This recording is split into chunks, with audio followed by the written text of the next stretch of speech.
Okay, so we were just talking about all the things that kind of led up to the beginning or the altercation that created the riot for the massacre. So we're going to backpedal just a little bit and start from there. So all entries at number 6 were stopped the first of the month, and Mr. James A. Evans, the foreman, marked off a number of rooms in the entries. In number 5 entry, 8 Chinamen were working. That's weird because they're saying 8. Okay, so in number 5 entry, 8 Chinamen were working. Pay attention to that one. And 4 rooms were marked off for them in number 5 entry. In number 13 entry, Mr. Whitehouse and Mr. Jenkins were working, and Evans told them that they could have rooms in that entry or in number 11 or in entry number 5 entries. They chose number 5 entries. So they had all these options given to them, and here they went to number 5, which it said before there were 8 Chinese men working in the number 5 entry. So maybe my misunderstanding is to know how large an entry is, how it could be so easily bypassed, possibly. Okay, so he supposed that the Chinamen had begun working on their rooms and that Whitehouse and Jenkins would take the rooms beyond them. So in the number 5 entry, they probably did see some Chinamen, and the spaces that weren't taken up by the Chinamen that they saw, that's where they are going to commence working. So Whitehouse sets his charges in one of the rooms, not knowing that they had been given to the Chinamen. And I had read in another account that that Chinaman that it belonged to was not there that day, so he couldn't have known that that was his unless he knew. He may have known. It would not surprise me with this animosity and hostility that anybody did anything on purpose. He went uptown in the afternoon, and during his absence, the 2 Chinamen came in and went to work in the room that Whitehouse had started. Now that's another thing too. Wouldn't the Chinamen be like, wow, there's charges already set up here. I wonder what that's all about. Wednesday morning, when Whitehouse came to work, 2 Chinamen were in possession of what he considered his room. He ordered them to get out, but they wouldn't leave what they thought was their room. High words followed, then blows. The Chinese from other rooms came rushing in, as did the whites, and a fight ensued with picks, shovels, drills, and tamping needles for weapons. Somebody got their head gashed with a tamping needle, and somebody got their head smashed in with a pickaxe. The Chinese were beaten, and although there was an attempt to quiet things down, the white miners left the mine and began arming themselves. Ostensibly, that's a word I don't know, ostensibly to protect themselves from the Chinese. The incident at number 6 took place at about 7 a.m. After meeting in the streets and discussing the problem for a number of hours, the miners at about 3 o'clock p.m. moved on to Chinatown. So at this time, most sources state that the Chinese were sent a committee of 3 white miners and were warned that if they were not out of town within 1 hour, they had an ultimatum given to them, they would be attacked. So the way that it plays out in one side of the story is that the miners were angry, and here now, because they're upset about this, they're starting to gather their arms. But there's other informations that imply that they were having meetings at the Knights of Labor Hall the night before, bringing on some kind of to-do, thinking of some kind of to-do. And then there's an account in this book, and I don't remember who it is, but there's 2 men here from Rock Springs, and I do believe they said one of the men was a Chinaman, and they went to meet somebody who was like a travel agent or somebody who was working on maybe hotels or something. And when they met this travel agent, the travel agent said something on the lines of, well, I'm going to be in Rock Springs next week because there's going to be a to-do. And the guys were like, A to-do? What kind of to-do is there to do? And the guy never explained. I don't know if they inquired what he meant by that, but he made comment of that there's going to be a to-do. Well, that's a really interesting thing to say a week in advance, and then knowing that the Knights of Labor were meeting the night before this altercation, and knowing that they've been spending the last 10 years really getting themselves worked up over these Chinese men. Okay. So they had given them the warning, the ultimatum, the hour. You have 1 hour to pack up your stuff and get out. The Rock Springs Independent states that the white miners became impatient and feared that the Chinese were preparing defenses. If there was an ultimatum, it was violated. The independent, strongly anti-Chinese, acknowledges that the whites attacked after only half of the promised hour had elapsed. The Chinese offered no resistance and fled Chinatown in various directions, carrying with them all that they were able. The white miners proceeded to search the houses of Chinatown and routed out the hiding Chinese. Again, the Independent gave a very graphic account. All the stores in town were closed, and men, women, and children were out watching the hurried exit of John Chinaman. Is that an actual person, or are they kind of like meaning like the Chinese in general? And everyone seemed glad to see them on the wing. Soon a black smoke was seen issuing from the peak of a house in Hong Kong, then from another, and very soon 8 or 10 of the largest houses were in flames. See, now I thought that the Chinese houses were all the same, like that they had the same floor plan for everyone. And in some of the pictures that I have seen, they're very similar. They all are very similar. But it sounds like that some of them had better houses, better made, larger houses. Fire and smoke, numbers of Chinese men came rushing from their burning buildings, and with blankets and bed quilts over their heads to protect themselves from stray rifle shots, they followed their retreating brothers into the hills at the top of their speed. After completing the work here, the crowd came across to Ali's laundry. There was no sign of Chinamen here at first, but a vigorous search revealed one hidden away in a corner, but he did not dare to come out. It's another account that talked about that he had locked and bolted the door. And this laundry place, I think, is also what they said was the wash house. And the wash house is over there by Springs Drive, kind of close to Elk Street and Stagecoach.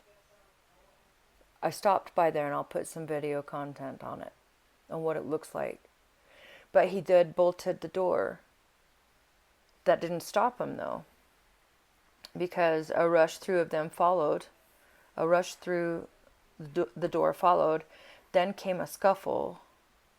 Let's see, where did it say?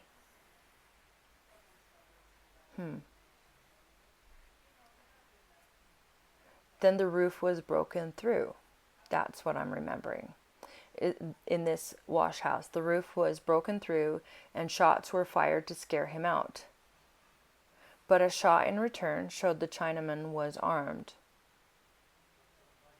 A rush through the door followed, then came a scuffle, and a number of shots, and looking through an opening in the roof of a dead Chinaman, was seen on the floor with blood and brain oozing from a terrible wound in the back of his head. Now, I was under the impression in another account that he was not shooting back, that they were shooting through the roof, and they shot him in the back of the head, executionist style, once they broke through the roof.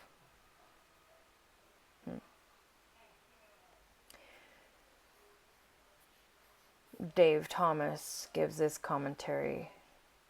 I left for home and went through Sick Town. I'm not sure what that is. S-I-C. It's interesting. An old Chinese laundryman, Ali, lived in a dirt dugout with a floor of boards. He was so frightened that he had bolted his door. So I'm having a hard time imagining what that means. If he had bolted his door, but he lived in a dugout, unless he had went through the bolted door of the wash house.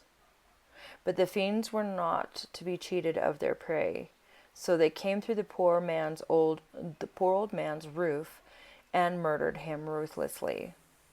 I asked the same man who I had previously met in Laramie, "Why did you kill poor Ali?" His answer was, "I had to, Dave. He was coming at me with a knife." So that kind of contradicts what the first thing said. The first comment here in the book said that shots were being fired, but this guy was coming at him with a knife. The reader can judge for himself the accuracy of the alibi.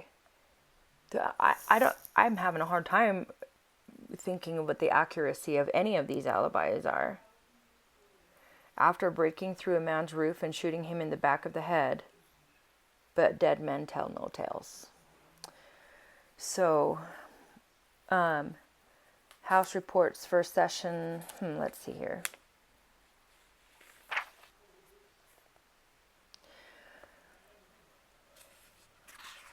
I think I might have missed a page or something.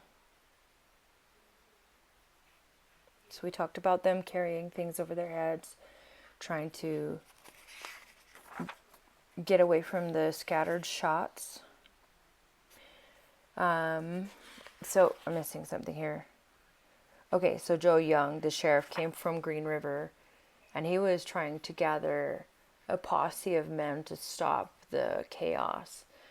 But too many people, too many citizens, not just miners, but citizens of Rock Springs, were all on board to kill these Chinese men. And the sheriff could not find enough people to create a posse to make this stop. So this happened throughout all the evening. The guards were out all night to protect the property of the citizens in case of a disturbance. But everything was quiet in town. Over in Chinatown, however, the rest of the homes were burned, the whole of them numbering about 40 being consumed to the ground. Many cases said 78, so I think this one's not accurate.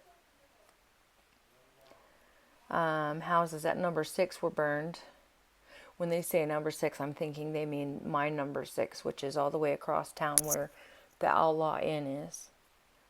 And Chinamen were chased out of nearly all of the burning buildings. All the night long, the sound of rifles and revolvers were heard, and the surrounding hills lit by the glare of burning houses.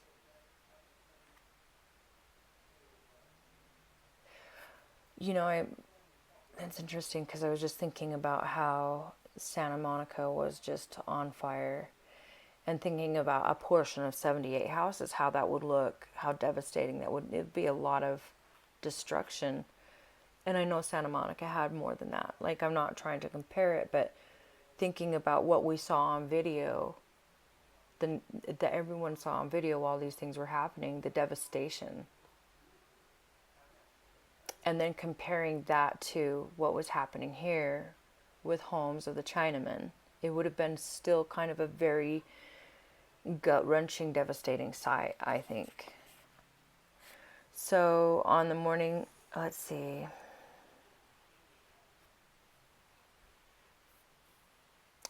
On the 2nd, a little past 7 o'clock, more than 10 white men, some in ordinary dress and others in mining suits, ran into the coal pit number 6, loudly declaring that the Chinese should not be permitted to work there. The Chinese present reasoned with them in a few words, but were attacked with murderous weapons, and 3 of their number was wounded. The white foreman of the coal pit, hearing of the disturbance, ordered all to stop work for the time being. So it sounds like some of the Chinese men were still around. They didn't all flee, even though all of this chaos. So this might be part of the scenario then. Maybe some of them wasn't completely aware of what was going on because they were in dugouts, and maybe their dugouts were throughout all over. But I can't imagine that they couldn't see the fires burning. I mean, unless they were so up on opium that they just went to bed and got up naively and went to work the next day.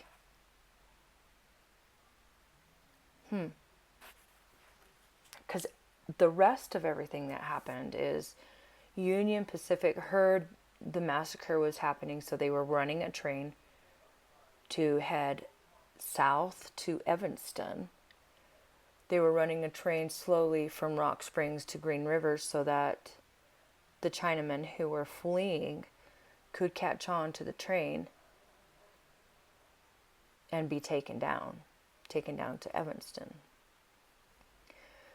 I also heard that like 25 men ran into the hills, and a lot of those men were never heard of again. And then there's a case that 3 men had ran into the hills too, as well as these 25. And 4 days later, one of the 3 came back in crazed, starving, thirsty, and just probably in complete shock. But when he came back, he had said that his 2 comrades that he went with were viciously eaten by wolves.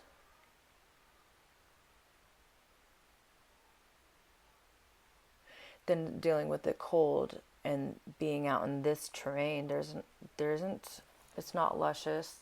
There's not a lot of food. Maybe rabbits if they were able to hunt them. I don't know how much weaponry they had. They were on the flee, so I'm sure they weren't packing anything. They were just trying to get out of harm's way.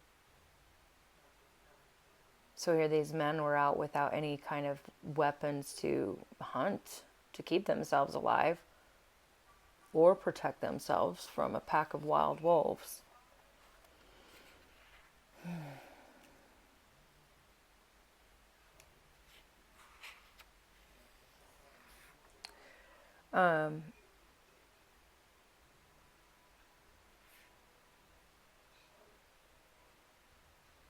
Yes, okay, so we were also reading that it wasn't just the men who were angry with the Chinamen, it was that anger had spoiled over to their families.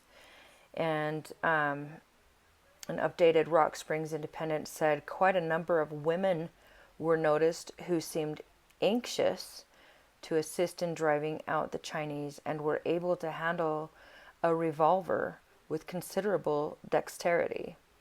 One of these estimable, I think that's what it says, ladies, a Mrs. Osborne, whose ire was excited by the interference of the Chinese with her business of washing. So, whose ire was excited, her anger, she was jealous and angry about, because she was trying to run a wash business.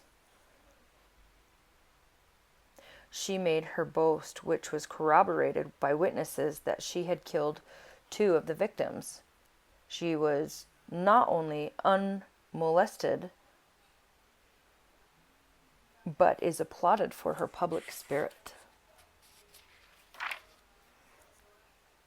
She didn't get in trouble. And here that somebody knows that she killed 2 men. How do they know this? And then she got off scot-free. How do they, like, if they know somebody pulled the trigger and killed a man? This action of the part of the women of Rock Springs was confirmed by the Chinese and has been a favorite topic for the popular Western story magazines.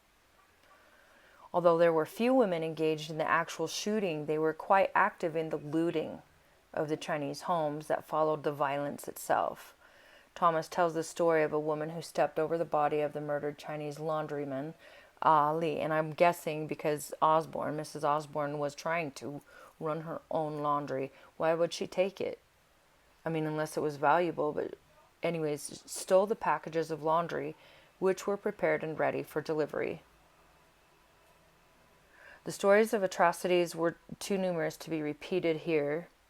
Remember, they were talking about that men were hiding out into the basements of their homes while their homes were being looted, burned, and while some of them were snuffed out, or some of them they went in and raided the homes and got the ones out of their basements. But there were some that they may not have seen, they must not have seen, that were in their homes that had been digging holes and digging holes. And maybe they knew it was too late, but they stuck their bodies in head first. And the first half, like the top half of their bodies, weren't touched by fire, but the rest of them was charred. They were killed. Let's see.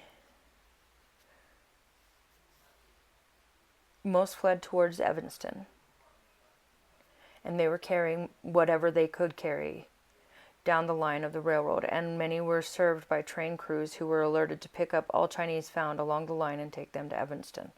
The number of wounded who died in the hills after fleeing the mob has yet to be determined. Since shots were heard throughout the night, it appears that the search for surviving Chinese went on for many hours. The barbarity of the work of the mob became even more apparent the day following the riot. Once again, there's this most vivid description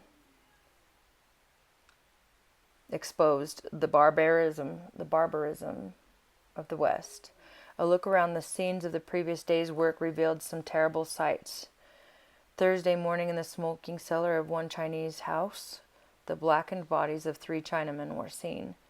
3 others were in the cellar of another, and 4 more bodies were found nearby. From the position of some of the bodies, it would seem as if they had begun to dig a hole in the cellar to hide themselves. That's kind of where I was saying. But the fire overtook them when about halfway in the hole, burning the lower extremities to a crisp, and leaving the upper portions of the body untouched. At the east end of Chinatown, another body was found charred by the flames and mutilated by hogs. The smell that arose from the smoking ruins was horribly suggestive of burning flesh. Further east were the bodies of 4 more Chinamen, shot down in their flight. One of them had tumbled over the bank and lay in the creek with face upturned and distorted. Still further, another Chinaman was found, shot through the hips, but still alive. He had been shot just as he came to the bank, and had fallen over and lay close to the edge of the bank. He was taken uptown and cared for by Dr. Woodruff. Besides this, 2 others were seriously wounded, and many who got away were more slightly hurt. The trains today have picked up a large number of Chinamen on the track and taken them west. The anger of the miners was not directed exclusively towards the Chinese.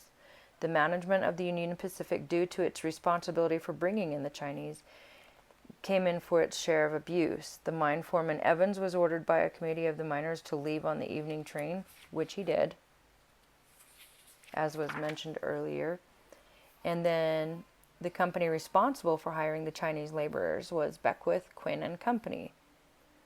The white miners at Evanston, who were in sympathy with the miners at Rock Springs, notified A.C. Beckwith, this is on September 6th, that he would be shot if all the Chinese were not out of Evanston in 3 days. Another group of miners came in for abuse at the hands of the mob. There were several Mormon miners employed in the mines at Rock Springs, and like the Chinese, they refused to strike or become associated with the unions. The Mormons were forced out, but unlike the Chinese, they were not molested physically. After the riot was over, the bodies of 25 Chinese were found and buried in a portion of Chinatown. Later, when the government directors of the Union Pacific were in Rock Springs, the bodies were exhumed, placed in coffins, and buried in the Chinese cemetery. It is interesting to note at this point that the Rock Springs did have a Chinese cemetery. The idea was to send the bodies of all dead Chinese back to China. It appears that the Chinese had died before in Rock Springs without sufficient funds. They couldn't go back to China to have their bodies buried there. And that kind of goes to show, well, as I've said on some other videos and stuff, they never intended to stay. They never intended to naturalize or become American citizens. They came here to work, to procure a large amount of money, to work with smallest means possible for survival, or enough comfort to get through, and save the rest to take home to their homes to live comfortably for the rest of their lives. But that would have given them that would have meant probably a 10 to 20 year service here in America. But in order to get that, they had to pay for it. They had to take out loans or have their families. They were all middle class. None of the poor. They weren't shipped here because they were so destitute that they needed to leave America or leave China. But that these were middle class men who wanted to do something more for themselves and had to pay for those contracts to come. They paid for their contracts to come here. And in often cases, they still didn't get to choose who their employers were. They just had to come here and work. Which with the women, as I had stated on another video, these people have been coming here and contracting to come to America since the 1840s. But a lot of the women still kept contracting to come out, even though the women that were brought out here kept getting employed by brothels and becoming prostitutes. And you would think that after, from the 40s into the 80s,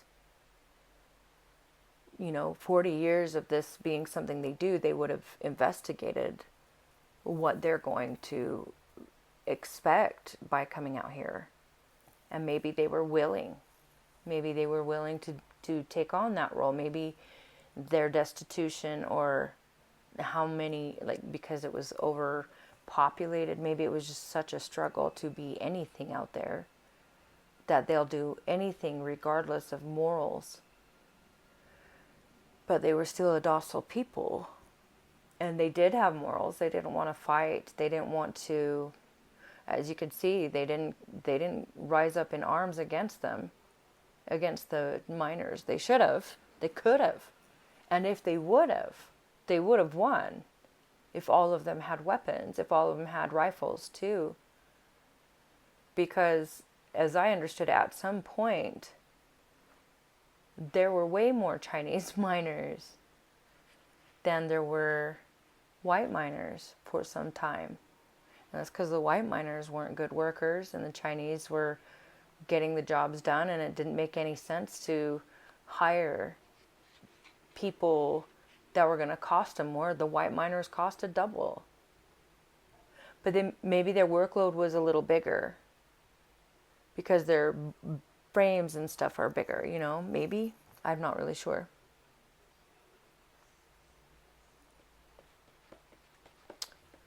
So,